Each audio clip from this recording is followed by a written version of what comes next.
First of all, welcome to Town Legal's Blue Sofa from Duncan Field and myself. We're keen at Town to find new ways of communicating what we as planning lawyers see as the potential practical implications of policy and legislation.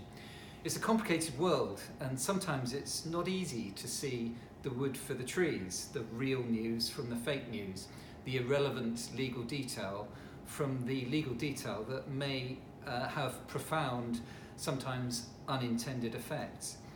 We're going to be experimenting with this video blog over the coming weeks, and we'd love to have feedback from you. So Duncan, what's our idea and why now? Well, obviously in planning at the moment we're dealing with some pretty big issues, climate change, air quality, housing, infrastructure, productivity.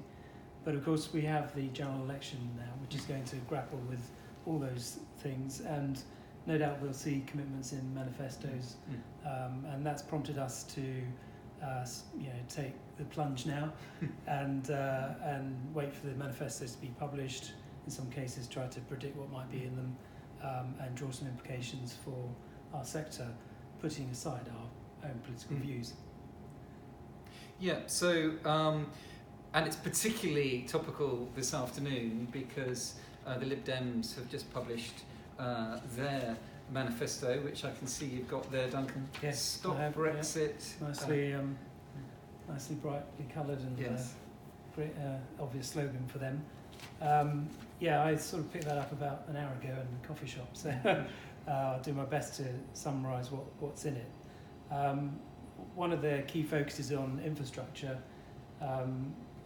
They've announced a £130 billion investment fund, which is going to be primarily directed towards public transport, decarbonising public transport and other forms of transport as well. Commitment to HS2, Crossrail 2. Beyond that, looking at fibre optic broadband, house building, a 10-year programme to improve the environmental performance of existing buildings, and a 50 billion regional rebalancing programme, which part of which may be in that 130 billion for infrastructure across the devolved nations and regions of the UK. Interestingly, there's a lot of emphasis on climate change. I mean, I think in the press we've had trailed their vision for a £100 billion climate change fund.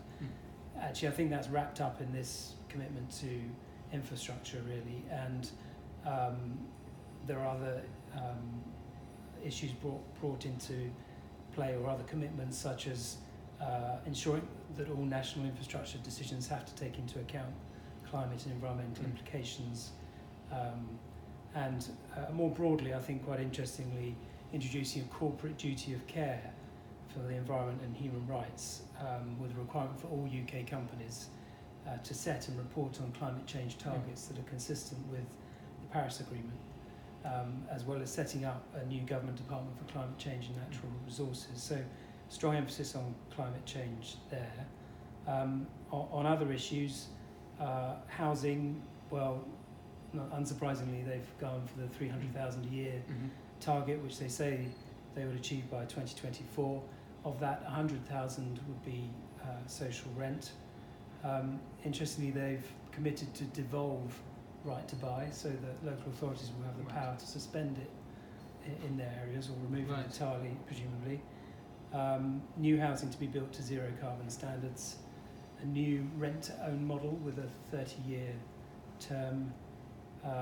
Various taxation commitments, including the opportunity for local authorities to charge up to 500% of the normal council tax rate for second homes, and a surcharge in stamp duty for overseas residents.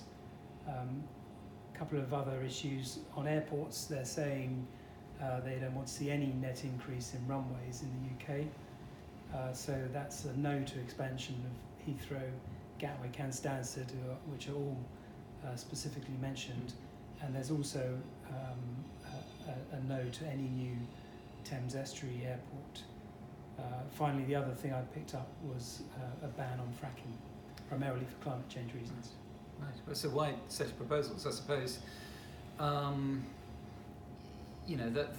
That those indications are really interesting from a local perspective, as well as a national perspective, in terms of, guiding the approach perhaps that we'll see some Lib Dem controlled local authorities move towards. Yeah. So the first manifesto out of the blocks, the Tory one, we don't have a date for yet. I think we've got a pretty clear idea of what some of the main themes are going to be coming out of that. The accelerated planning strand of thinking, MHCLG, already pregnant with a green or white paper, much I'm sure along the Create Streets theme. We're waiting for the Building Better, Building Beautiful Commission final report, which was going to be December. I'm sure we'll see a lot of that thinking. And of course, as with the Lib Dems, much on carbon neutral objectives, following through on the amendments to the Climate Change Act, etc. The Labour manifesto, we possibly shouldn't sort of predict too much, because is that coming out tomorrow? Yes, it's due to be launched tomorrow. I think one of the things, again, which has been widely trailed in the press, is their new Green Deal, which I suppose is another big climate change policy, a bit like the Lib Dems, with an emphasis on decarbonising housing, energy and transport. There was the interesting issues, as others might have picked up in the press, around when are they trying to achieve a net zero carbon target. Initially 2030, but the indications are the manifesto will step back from that a bit and talk about creating a pathway to achieving that. Aside from that, I think we've probably got some indication of what they may say on housing and planning from the two papers they published, both in 2018 and 2019, Housing for the Many and Land for the Many. Right. So 1 million affordable new homes within 10 years, but more of an emphasis probably on social rent, living rent, and low cost ownership. Increasing housing association and local authority capacity for building through low cost finance, and lifting the housing borrowing cap for local authorities, new towns and garden cities, and I'm sure that's something we'll see from the Conservatives as well. Absolutely. The idea of an English sovereign land trust, this knotty issue of buying at current use land value, which I know vexes a lot of compulsory purchase lawyers, including ourselves. And the branding of these things is so important. Yeah, absolutely. And this concept of closing the viability loophole, which I know you've commented on in the past, is it really a loophole? But as far as I can see from the papers that were published, this will be more around, making a presumption that there should be no development unless affordable housing is part of that development, and presumably a bit like the Mayor of London's tried to do, driving that policy down into the price of land, right from the very start.